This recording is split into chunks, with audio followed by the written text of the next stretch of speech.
Ladies and gentlemen, friends, we shall now move into the next item in our agenda, Fireside Chat with Patrick Cao, President of GoTo Group. The session will be moderated by Nurul Iman Muhammad Zaman, Senior Vice President, Investments, Khazanah. Thank you, Shamira. Good afternoon, everyone. I am delighted to introduce our next speaker, Mr. Patrick Cao, President of GoTo Group, Indonesia's largest technology firm and largest digital ecosystem. So GoTo's numbers are really a testament to its ubiquity in Indonesia. GoTo contributes to more than 2% of Indonesia's GDP, addresses nearly 2/3 of Indonesian household consumption, and has almost 60 million annual transacting users. So in a world that's grappling with complexities, transitioning economies towards a greener future while providing workers with decent jobs, while protecting communities, GoTo's technology connects consumers to driver partners and merchants, empowering all these groups to provide benefits for each other and work together, and through its technology, enriches the lives of its close to 60 million consumer users daily. So, and of course, about our speaker today, Patrick. Patrick's background is venture capital, technology investments and M&A. Prior to joining Tokopedia, he was a principal at the venture capital firm Formation 8, and he has been with Tokopedia's leadership team since 2016. Patrick is now president of GoTo Group, where he oversees corporate development, investor relations, investments, strategic partnerships, synergy integration, and ESG activities of the company, while also hopefully finding some time to sleep in between all that. So Patrick, thank you for being with us here at the Khazanah Megatrends Forum. It gives me great pleasure to host this fireside chat with you. Thank you, Iman. Okay. Maybe to kick us off, Patrick, as perhaps not all of us in this primarily Malaysian audience would be familiar with GoTo, could you give us an overview of GoTo and maybe cover the genesis of the company and the merger between Gojek and Tokopedia? Yeah, sure. Well, thank you everyone for having me. Very pleased to be here. Actually, today is my 6th year anniversary at Tokopedia. Congratulations. Yeah. So I survived. So GoTo was formed with the merger, or marriage as we call it, of Gojek and Tokopedia just over a year ago. And the reason why we decided to do it was in the middle of COVID, as the two local champions, it was our responsibility to assist the government, consumers, merchants, and driver partners with business continuity.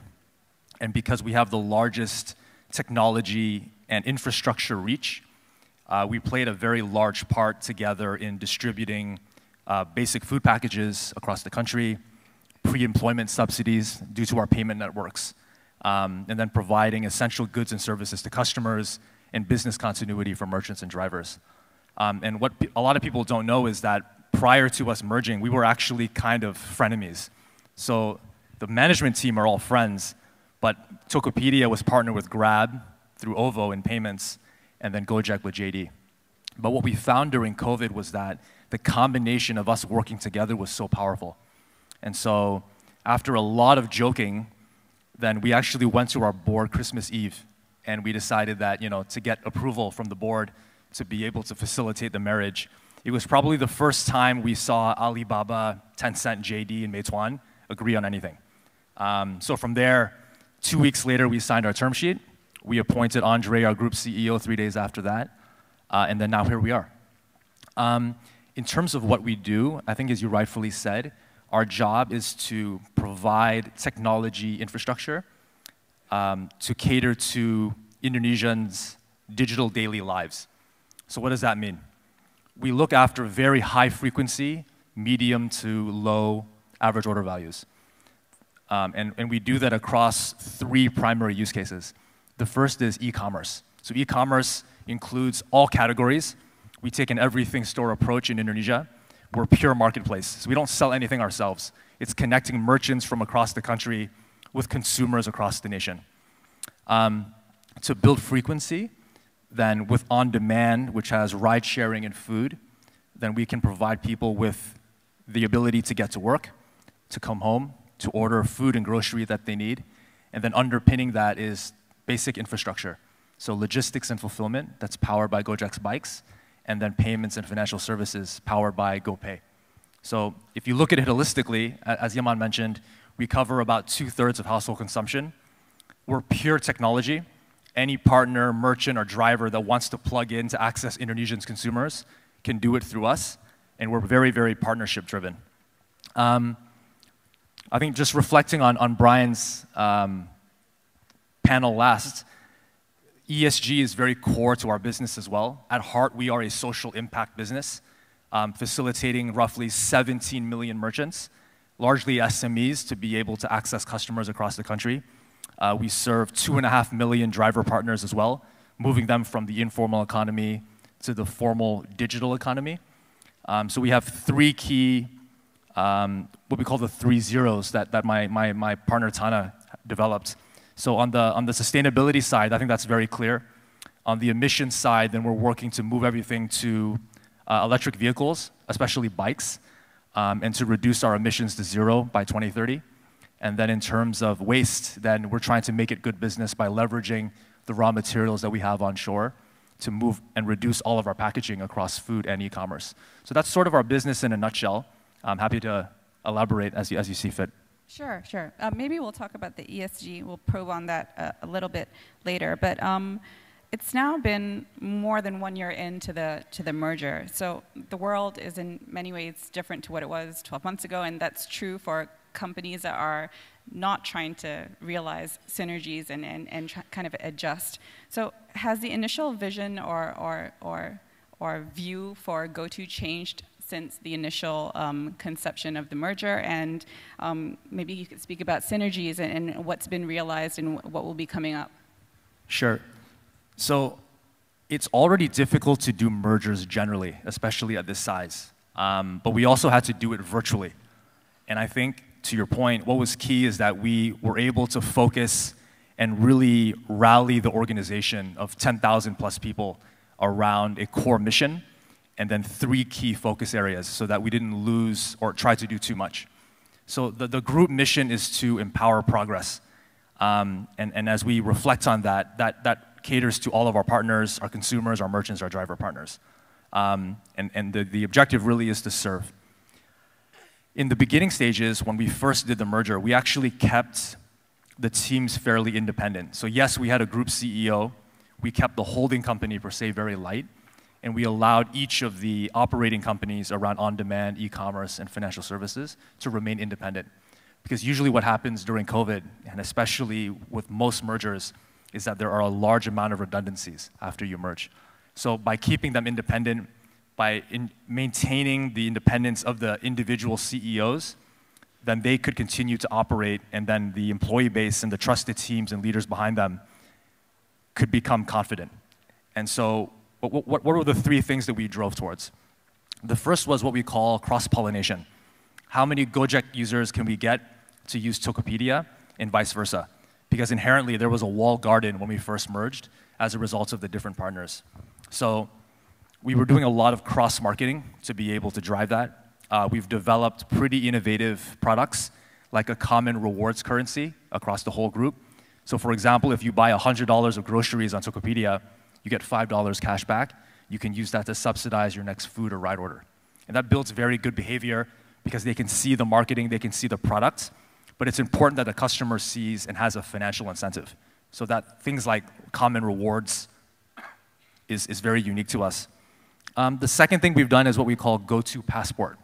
So the concept of single sign-on is quite common, but you can't do much more than that in most places. So for us, what we intend to do is we leverage your mobile phone number, which is a pretty common ID in Indonesia, but then we can layer on KYC on top of that. So for example, if you're on Tokopedia and we know that you love certain kinds of food, when you go across to the food platform, it's a little bit more relevant. If you are whitelisted for a potential consumer loan, you're automatically cleared across any of the platforms. So things like that create a much richer experience. So as we continue to build on stuff like that, then the overlap between the users across the platform get larger and larger. And as Iman mentioned, we have 67 million users. So roughly 1 in 4 Indonesians use GoTo. And the more convenient we're able to make it, the more convenience and value we can provide to those consumers. The second thing, Iman, is around what we call hyper-local. So especially after COVID, the world loves convenience. So what we want to do is to create a Jakarta-like experience for anyone across Indonesia. So how do we do that? We take merchant goods, we put them in fulfillment centers, and we leverage the bikes that Gojek has to be able to deliver it hyper-locally. The analogy I use here is imagine if us sitting on stage, we're the beehive, and then everyone else around us are the bees. We are able to deliver to you, not just point to point, but single pickup, multi-drop-off, and over time with better batching and routing, multi-pickup, multi-drop-off. So it's fast, it's cheap, the driver knows that neighborhood very well, and we can create a very effective delivery network.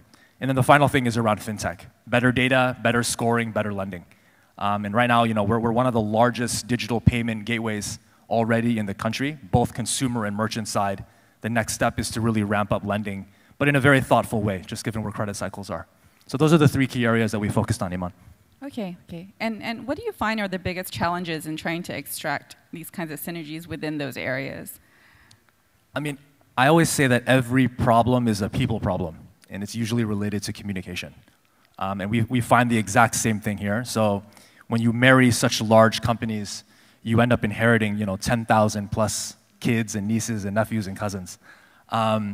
So I think in the beginning, that independence of the companies was really helpful. Because instead of people trying to fight each other, they were working towards a common goal. And we also forget that right now we're sitting in this large room without masks on. That wasn't the case when we merged. So knowing what we could do for the country at that time, I think was a very significant rallying cry. So for example, we merged in May 2021. Delta variant hit in June. So during that time, we worked to build oxygen hospitals, deliver oxygen canisters across the country. We launched a 4-hour delivery network for essential goods and services across Tier 1 and Tier 2 cities. And the only way we could have done that is because we were highly aligned. And so I think, again, creating that alignment, a focused number of very clear goals really helped. The thing that we find the most challenging still is around culture, because an on-demand culture is inherently faster and more aggressive, and e-commerce culture is more merchant-centric, more supportive. So how are we able to combine those things? It's just creating more alignment of leadership, having everyone understand who the single-threaded leader is for each initiative, and just spending the time. So I think time is what's going to help us be a stronger partner and couple. And it's only been a year and some, but I think we're doing a pretty good job. Yeah. What other synergies do you would be in the process of coming to fruition? Because as you said, it's only been a year. It's still relatively early days for a merged entity. Is there anything that you'd like us to expect to see from GoTo moving forward for synergies? Yeah, I mean, I think what's interesting about most mergers is people usually give very little credit to the revenue synergy side, and mostly on the cost. I think on the cost side, we've already done quite a bit. Just by combining teams and negotiating as one company, on cloud and maps, for example, we were able to reduce the costs from Google by about $15 to $20 million a year, which is pretty significant. They're not very happy about it, but it's good for us. So the cost side is clear. On the revenue side, there are two big drivers. The first is around ads. So today, our ads platform is very advanced on Tokopedia. Search, browse, discovery. It's a very sort of Amazon-esque kind of model. But if you're able to take that ads inventory and expand it into food, that becomes very powerful. So we did that by combining the GoFood selection onto Tokopedia. So now the food merchants can access Tokopedia customers and vice versa, and we can expand the ad network to there. But we also have a very large asset base of bikes and cars being able to move that offline. We're also one of the largest spenders in market across Facebook, Google, and TikTok. How can we take merchant budgets and extend it to those affiliates as well? So today we have one of the richest ad networks, but that will take us a few years to be able to mature the way you see with Alibaba. But even Alibaba, they do it largely based off Taobao and Tmall. We're trying to do it across everything, and I think that's quite unique to us. The second is around fulfillment. So being able to, again, get merchant goods closer to customers, they grow by getting more volumes closer to customers, which is higher velocity. And if they grow, they're willing to pay more. So I think that is a big way of driving synergies as well. I think the last thing goes around to that point about the passport and relevance. I have this debate all the time. As much as people love the term super app, there is very limited real estate on those screens. I mean, you go to Google to search, you go to Grab to ride, maybe order food, but you don't go to like watch TV or play games, right? That's just not how it works. So, and I say that because I just don't think super apps work, but what does work is if you can connect all the pieces in a very rich way. So imagine if you're engaging on search with Google, you're ordering food or rides on Grab, you're leveraging the Maybank app to be able to pay. If they knew your profile and they could create better relevance, but also give you a financial incentive to be able to and engage more, especially when you're very driven by convenience, especially folks in this room, right? That is it's a 10x better customer experience. So that's what we're looking to build for everyday Indonesians in Indonesia. Yeah, and maybe just to note also, so the Gojek app and the Tokopedia app are separate, and that's in line with that philosophy of the maybe no super app. That's right, and you'll see us launch a GoPay app too, because the quick response, the QR codes in Indonesia are rolling out very aggressively. You want very good security when you pay, and we already have 67 million users. So the extension of moving that online to offline is not such a big departure, and then we can also create sort of the hub for everyday money management. So I think those combination of things are very powerful. Okay. Patrick, I'd like to shift the focus a bit more to the national or Southeast Asian angle. So GoTo has its position as a national champion. I mean, it's a really homegrown, truly local brand. So do you feel that this position that GoTo has gives the company a different perspective or sense of responsibility towards Indonesia and the ecosystem in which you operate compared to the other regional or international players and competitors in Indonesia? Yeah, I mean, from a business perspective, the localization element is very important. And so if you think about our selection across food or commerce, it's very, very deep. It's not superficial. So if you compare that to, say, some of our competitors from overseas, when they run a regional business, they'll go and attract the large format restaurants, McDonald's, KFC, Starbucks, and they'll try to expand that across each of the markets that they operate in. But I think Indonesia, not dissimilar to Malaysia or other Southeast Asia markets, we all love our food, but we're not going to eat McDonald's and Burger King every day. So the idea of having your favorite foods from the merchants closest to you is very powerful. And so for us, we go super, super deep, right? So it's like the best fried rice, the best fried noodles, the best, I don't know if you've had martabak. Have you had that? Yeah, okay, so everyone loves martabak, right? So, but you want the best local one. And I think that's one distinct advantage that we have being so local. Even from an e-commerce side, as much as I love data, the merchant in the community is always going to know the customer the best. So how do we leverage data to make their picking and stocking more powerful? I think that's the way we think about things versus more regional or global players who are spread much thinner. And then to your point about responsibility, I think COVID said it all. Before COVID, everyone came to Indonesian, I'm sure, markets including Malaysia, and they said, I'm the most Indonesian, I'm the most Malaysian, even more than the locals. But guess what? When COVID hit, everyone went back home, wherever home may be. And it was really up to Gojek and Tokopedia independently and now together to be able to facilitate everything that we talked about at the beginning. And I think the responsibility is always there, including the way we went and did a local listing first. People thought we were crazy to go in IPO in April, right when the Ukraine war hit. But we're very lucky because our investor is also our customer. They understand what we're building. They can see the value. When I asked for a show of hands at our sort of public expose, 9 out of 10 people were using at least one of our products, and most of them were the most loyal customers. So I think those combination of things, that localization, that focus is very powerful.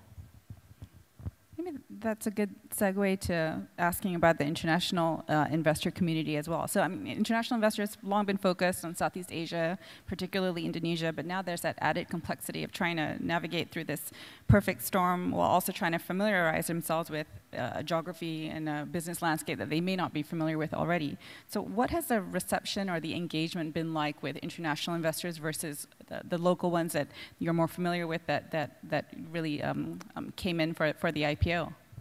I mean, the honest answer is really tough. When markets are the way they are, not only are investors risk off, but they tend to focus more on their home markets. US investors in the US, UK investors in the UK, so on and so forth. But I think the beautiful thing is that Southeast Asia is getting its, I'm going to call it, next wind. Because if you think about the traditional definition of brick, right now, B you can kind of invest in, R you can't, C you can't. So you're literally left with like half a B and an I. And then Indonesia, and I think larger Southeast Asia, qualifies under that because our economies have been so resilient. Whether you look at FX, trade surpluses, the major indices in each of our markets. So I think that gives us a massive opportunity, and there's a lot of interest. But the thing that we've found is that as much as we love our countries and we think that everyone understands, they don't. A lot of people don't even know where Indonesia and Malaysia are. They just think about Southeast Asia as one large country, and then I remind them that's like saying Japan, Korea, and China are the same countries in North Asia. And that sort of like opens the mind a little bit. So I think that's one. It's just spending the time, doing the repetitions, being consistent, which is why, as I shared with you, I'm on the road 4 to 6 weeks a quarter now to do that education. I think the second thing that did not help us is that, a lot of our peers have not done the region justice. Either mispricing IPOs, missing 3 out of the 4 quarters in terms of earnings. That's bad for everyone. And so I think us showing up, being consistent, honestly having me be there, knowing that I'm a senior sponsor helps a lot. So we continue to do the work. We do have plans, as we talked about, to do an international offering in the next few years. We continue to prepare for that. And I think when markets are ripe with the education that we've done, we should be able to be much more, we will be able to provide more context and be much more approachable than perhaps some of our peers did without the benefit of that work and that consistency and credibility. Yeah, definitely echo your point on the consistency. Maybe one of the other topics everyone will be looking at that Brian's session just discussed before this and that we've discussed at past KMFs as well, and it's really everywhere right now, is ESG, which you kind of already touched on with GoTo's very simple but really effective 3 zeros strategy. But can you elaborate more about how you implement that kind of ESG philosophy into the day-to-day, the governance, the processes, the operationals? Yeah. So the title of the last panel was Beta Activism. I actually didn't know what that meant. So I asked someone, and I basically said, is that how you can do ESG while making money? And the answer is yes, right? Is it good business? So I think we look at it that way as well, especially as a marketplace technology business. So if you look at, let's say, the 3 zeros, to remind the group, it's 0 emissions, 0 waste, 0 barriers. So with 0 emissions, if you unpack that, if you move the fleet from ICE to electric, then the cost to the driver declines over time by about 25 to 30%. It's a smoother ride for the customer, it's warmer, and it's very quiet. So that's good customer experience, that's good business. In order to reduce the emissions itself, then you need better routing and batching technology. That means it's done faster and cheaper. So that's good for the customer, it's good for the merchant, it's good for the driver, it's good for the business. So I think those kinds of things are how we do 0 emissions while making a good business. On the waste side, then there's 2 primary drivers. One is obviously to reduce the amount of waste, but also to be able to recycle. Not just what we produce, but Indonesia, quite frankly, produces a lot of trash. So being able to take that and either re-recycle it or recycle it whole and bring that into our packaging for food and for commerce packages generally is also good business. So it lowers the cost per order. And then I think on the sustainability side, then inherently, again, we're a social impact business, but the way we look at diversity of boards, diversity of teams, recruitment, I mean, all the data shows that that creates better returns for stakeholders. And I think simplifying it and thinking about what happens in a meeting room or a boardroom, it just creates much more value because you have different perspectives. I think the last thing we want to do is to create, I think there's a new TV show that talks about bro culture. I mean, I was in the Valley for a bit. That's just not productive, especially not in Southeast Asia, where the gender and the racial diversity is very, very strong. So I think across the board, if you're able to implement those things well, you drive them into your core mission, your OKRs or KPIs, you provide the right incentives for trusted leaders, then it can create very powerful business outcomes. Yeah, that was going to be my next question, actually, Patrick. Like, how do you really embed this into the culture and the day-to-day of the people? I mean, other than KPIs, and how do you get people to really live this this sustainability mission? So, the unfortunate thing is that if you do not give people performance and financial incentives, it's very hard to drive outcomes very quickly. Now, it's very also easy to have like 20 different OKRs. So for us, we keep it very simple. We have 8. Of the 8, 2 are around ESG and DEI. So that means that you have very strong representation of those 2 things. And I just don't think you can get away from that. But putting that aside, also the SOPs that you use to run the business and the role modeling that happens at the very top, it's not so different from, we were talking about parenting, right? Parenting and role modeling and partnering are all the same thing, actually.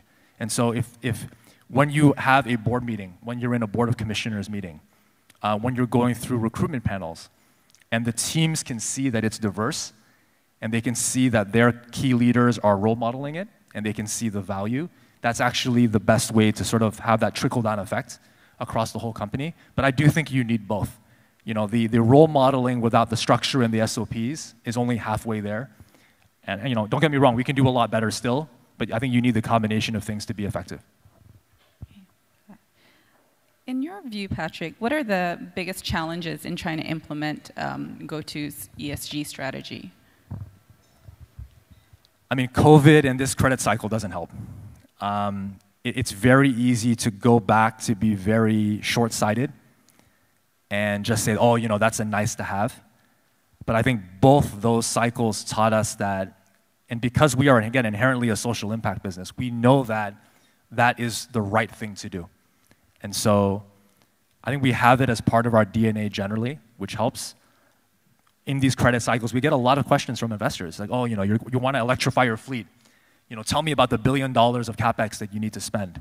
And then I walk them through the asset-light way that we do it, building JVs, leveraging the strengths of Indonesia's motorbike assembly and manufacturing base, the fact that we already have captive nickel and massive battery projects to be able to facilitate that onshore, plus our 2.5 million driver partners that are already a captive use case. That is good business. So I think just being able to explain it, and inevitably we're going to get the questions, but then showing that it's good business, I think that's the only way that we can do it. Okay, thank you. I'll just close with a couple of final questions before I start to take questions from the audience. First is, what is next for GoTo? What are you most excited about that you're working on right now? So I think everyone's heard the term very, very frequently these days, path to profitability. I'm actually quite excited about that.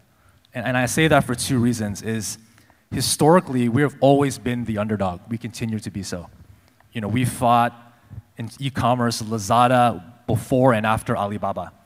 And that is a much larger, scarier, cashed-up competitor than any of the local guys that we face today, quite frankly. On the Gojek side, we fought Uber, we fought Grab.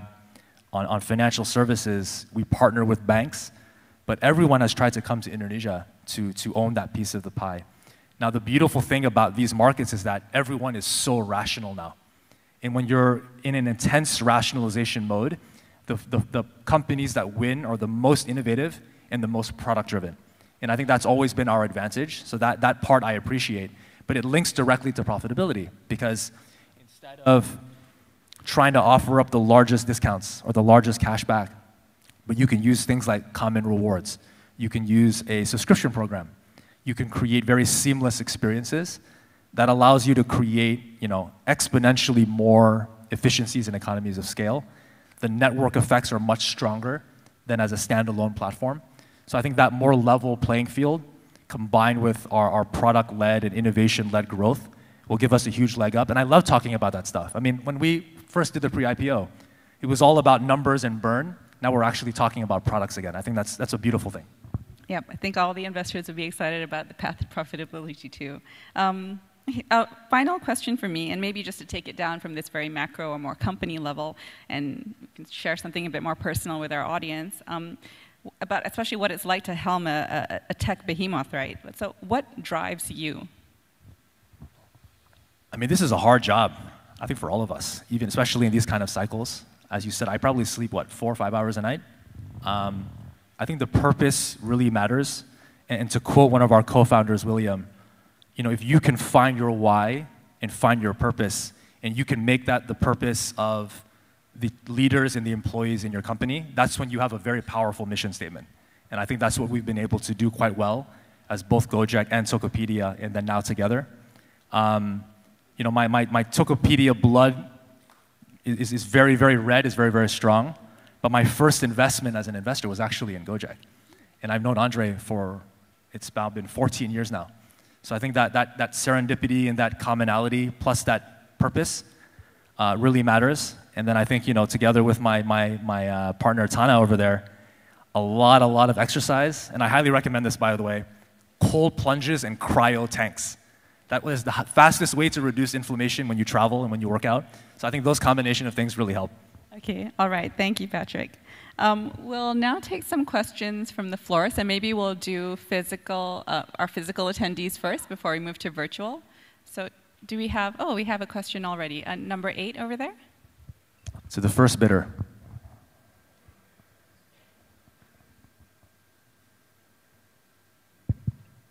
Hello?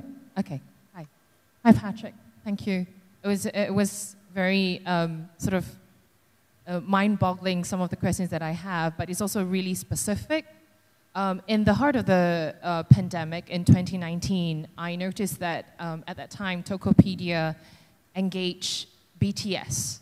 It's very specific. It's Bangtan Sonyeondan, the K-pop group. And we did some research, and we found out that it was going to cost us $5 million USD to engage them. So there must be some form of cost-benefit analysis that you did, and you still went on with it. I wasn't sure whether it was just you thinking, you know, it would be then reaching out to 400 million of their fans out there, or whether it was just riding on the sort of the K-pop wave that's happening at that time. But I noticed that in 2022, you repeated that with Gojek, because I ordered a cab back home, and I had J-Hope arriving on, you know, larger-than-life J-Hope on a taxi picking me up. So my real question is, because I'm from UM Sunrise, Mardi, I forgot to introduce myself. And I was just wondering, what was the decision that led you to collaborating with people like that? And whether you attached it to sort of a commodity that would fit the sort of the fan base, or whether you think it's even possible to go beyond something small into something like real estate. What are your thoughts? Thank you. Okay, that is a very specific question. So I'll go back to first principles, and it's about the why and then the common values. So I think aside from their great music, if you Google BTS and I think it's UNESCO, and this is one of the things that appeal to us the most, you can see the band stand up and talk about how important it is to love yourself and to talk about inclusion. And I think when we were looking at the panel of potential, let's call it brand ambassadors that we could select, then for myself, for our founder, William, that really resonated. So that's very important. And I start there because if you look at how some of our peers do marketing, it can either be, I'm going to say, very funny and lowbrow, but it also assumes that your audience is not very intelligent. And that's one thing that we will never do, because it's just not proper. Now, to go back to the dollars and cents of it, we actually signed them up, you're right, in 2019. That was 1 year before COVID. And we locked in a pretty good long-term contract. Our common investor, SoftBank Korea, is very good friends with the Hybe founder, or Big Hit founder. So we have a good relationship with them. And so we're able to lock in a pretty long-term contract. And so it was quite cost-effective. Now, to your point, you're right. What most people don't know, they didn't even know this, is that their third largest market is Indonesia. And they just didn't know. So I think we were able to capitalize on some of that. But during COVID, it was such a depressing time, and we wanted to delight customers. We still want to delight customers because, you know, if it's not COVID, then it's war. If it's not war, then it's inflation or recession. You know, what we found is that the engagement level from our customers at Tokopedia and then now Gojek, as we cross-pollinate more, they loved it. Their music continues to be very fresh. The way they position themselves to the world is still very mission and purpose-driven. And so I think that commonality of alignment, it was rather cost-effective with that long-term relationship that we have, I think gave us the right opportunity to continue that. And we'll continue to do it quite tactfully. But I think if you take a step back, you look at our marketing in general, it is quite aspirational. It is hoping to provide better inclusion and, you know, sort of raise the bar as opposed to dumb it down. Hopefully that answers your question. Okay. We have another question from the floor over here. I'm Sharifa. My question to you, Patrick, how do you encourage diversity in the way you do your business? Specifically, how do you encourage or welcome groups who are not digitally literate, like senior citizens, to using your platform? And the second question is, how do you protect the data of your users? Thank you. Okay, excuse me, my asthma is quite bad with all the travel. So let's talk about diversity and inclusion first. So I think you can break down diversity and inclusion into many component parts with a lot of constituents. So I'll start with our employee base first. So we try to support those that are disabled, for example, by leveraging jobs like customer care, where they don't need to move around as much, to be able to provide work and income earning opportunities. Even within some of our logistics areas, not everything has to be a pick and pack, right? There are things where you can actually be quite sedentary and do it. So that's from a enablement perspective from the employee base. From diversity and inclusion, including gender, I think I sort of talked about that in a pretty broad format, but it is around role modeling, from the BOC down to the board of directors, to senior leadership, honestly, even to the panel that we're doing right now, right? You know, it could just as have easily been, how do I say this, two bros, yep. Right? But we're not, we're here together. So I think that's the first element. From inclusion of products, what we found is that because we anchor around convenience, we're not trying to add so many bells and whistles to the app. So when you go to Tokopedia, for example, there is no fruit game. There is no, you know, bells and whistles. It's very simple. We optimize for the least amount of steps possible in order to check out.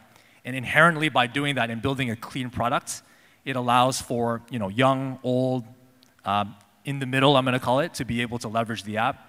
We also optimize for the lowest memory possible, because many phones in Indonesia aren't like the iPhones that we have.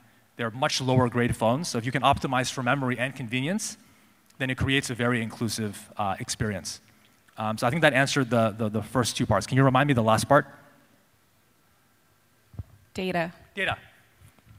So I'll just go out and call it. You know, Tokopedia got hacked in 2020 in the middle of COVID. We found out that apparently it was state-sponsored. So that really gave us a huge reality check during already what was one of the hardest times in our lives. And so what we did, and we've extended this now into Gojek as well, is we worked with our shareholders, who happen to be some of the largest technology companies in the world, Google, Facebook, Alibaba, SoftBank, et cetera, to create what we call our Information Security Council. And we leveraged the best practices from them because their job is to defend their own data and other customers' data in a very robust way to basically build 10x better infrastructure, systems, process. The team just sent me over the weekend, the Gojek team tries to hack Tokopedia and vice versa on a quarterly basis. And they discover all kinds of new things to be able to improve the security and the infrastructure that we've got. So I think those combination of things really help. We invested very heavily in probably some of the best chief information security officers in the region. One guy ran it from Credit Suisse in the region. The other comes from Silicon Valley. Between the two of them, and especially the new gentleman that we hired for FinTech, they've pretty much seen some of the craziest things in the world. But I think that combined with the council really helps. You also saw Indonesia introduce a new PII legislation that punishes and creates incentives for companies to do that better. We're very, very involved in proactively discussing how that can develop, how we can build that advocacy. So I think those combination of things help in terms of data protection and cyber. Thanks, Patrick. Thank you for the question. We'll take one more question from the physical floor before we move to virtual. So number 6 over there. Thank you, Patrick. I Muzaidi from Bank Islam. We just launched our digital banking. One of the things at the board level, me being the independent director, is to encourage the management to always look from the customer centricity, persona-centric, understand your customers. But I'm intrigued by your comment just now where you're excited with the post-IPA. We are more product-driven, which is what we were trying to avoid them, So how do you help us reconcile before I get shot back by the management? Sorry, could you repeat the last part? I didn't catch the ending part of that question. No, I'm saying that instead of because you are excited about post-IPO with the product-driven, whereas at the Bank Islam, we're trying to encourage management to understand the customer first, the persona, the centricity, those kind of things, before you try to push the products. How do you reconcile between the two? So I don't look at it as being mutually exclusive. I think you have to do both.